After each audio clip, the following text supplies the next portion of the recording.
Oke, baik. Assalamualaikum warahmatullahi wabarakatuh. Salam sejahtera untuk kita semua.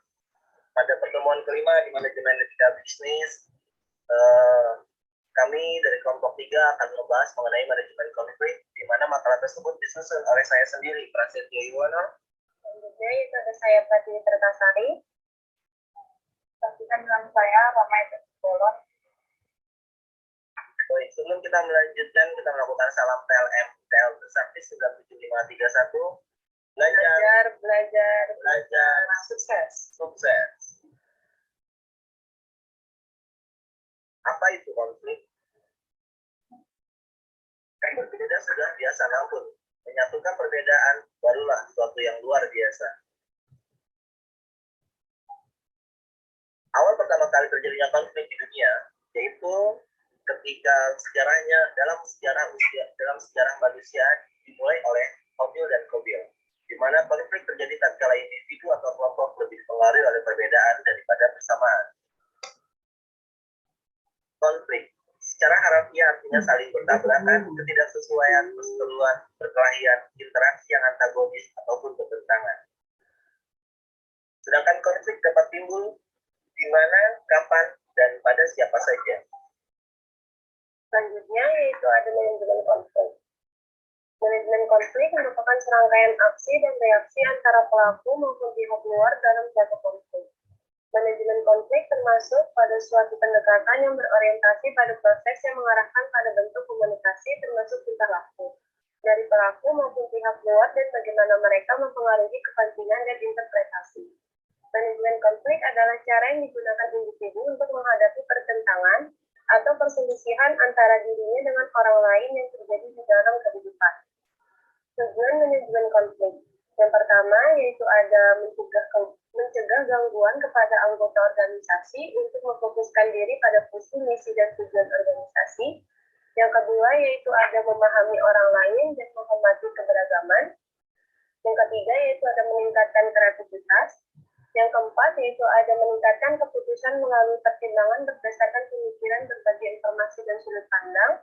Yang kelima yaitu ada memfasilitasi pelaksanaan kegiatan melalui peran serta, pemahaman bersama dan kerjasama. Yang keenam yaitu ada menciptakan prosedur dan mekanisme penyelesaian konflik. Yang ketujuh yaitu ada menimbulkan iklim organisasi konflik dan lingkungan kerja yang tidak menyenangkan, yaitu takut, moral rendah, sikap saling curiga. Yang kedelapan yaitu ada menghindari terjadinya pemogokan. Yang kesembilan yaitu ada mengarah pada sabotase bagi pihak yang kalah dalam konflik. Dan yang terakhir yaitu ada mengurangi loyalitas dan komitmen organisasi. Selanjutnya akan dibacakan oleh rekan saya yaitu Mbak Rima Sinuwun. Selanjutnya jenis konflik. Jika dari fungsinya, maka konflik itu dapat dibagi menjadi dua bagian, yaitu konflik fungsional dan konflik non-fungsional. Konflik fungsional yaitu konflik yang memang bertujuan dan mempunyai dampak atau kesan yang positif bagi pengembangan dan kewajaran organisasi. Konflik non-fungsional yaitu konflik yang sama sekali tidak berkaitan dengan prospek kemajuan organisasi. Sumber konflik. Konflik timbul sebagai hasil adanya komunikasi, hubungan pribadi atau struktur organisasi yang bermasalah. Pandangan tentang konflik. Jika tidak dari itu, pandangan tentang konflik ini bisa dari pandangan tradisional dan pandangan modern. Pandangan tradisional yaitu satu, konflik dapat dihindari. Dua, konflik disebabkan karena adanya kesalahan manajemen dan mengacau. Tiga, konflik mengganggu atau konflik mengganggu organisasi dan menghalangi pelaksanaan optimal. Empat, tugas manajer organisasi optimal membutuhkan menghapuskan konflik. Pandangan tentang konflik dilihat dari pandangan modern yaitu satu, konflik tidak dapat dihindarkan. Dua,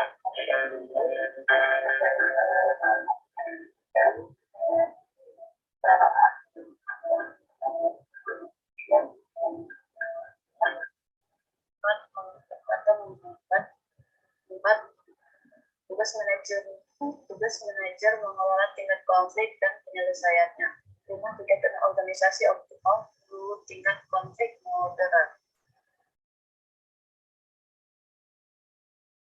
Faktor-faktor yang mempengaruhi manajemen konflik yaitu faktor eksternal dan faktor internal.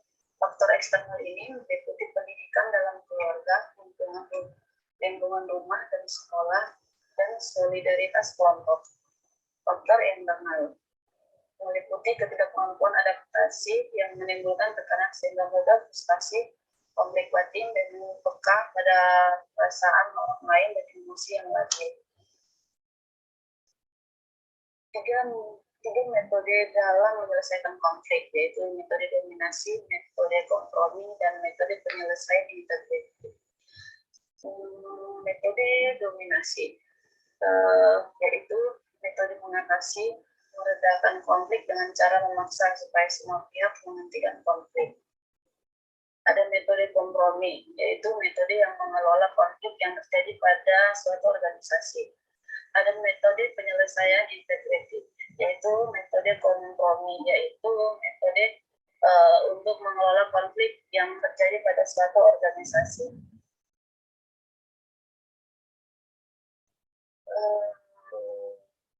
Cara menyelesaikan konflik, yaitu ada 5, yaitu kompetisi, ada kompromi, kolaborasi, akomodasi, dan pengabaian.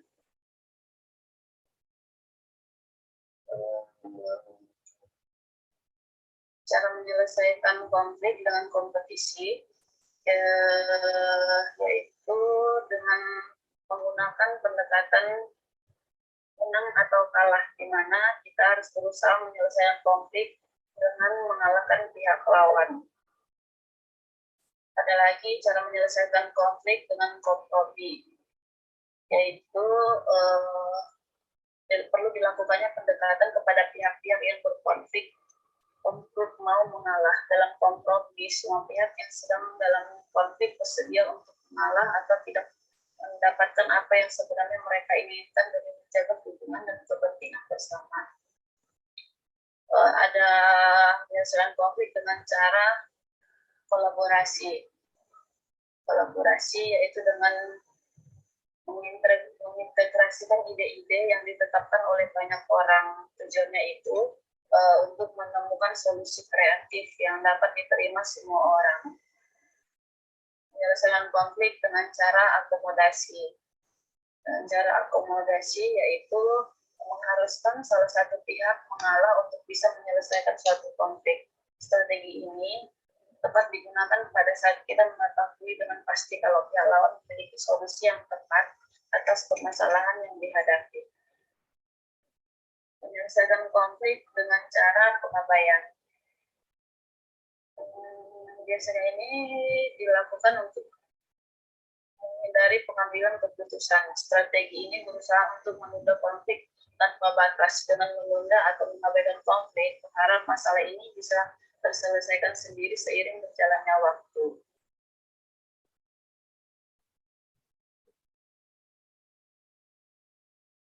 Baik, itu presentasi dari kami dari kelompok 3 mengenai manajemen konflik. Terima kasih banyak atas waktunya. Selamat siang, sore, dan malam. Semoga kita sukses selalu. Salam ITM Pesaktis dan 351. Belajar,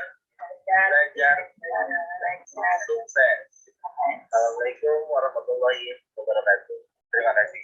Terima kasih.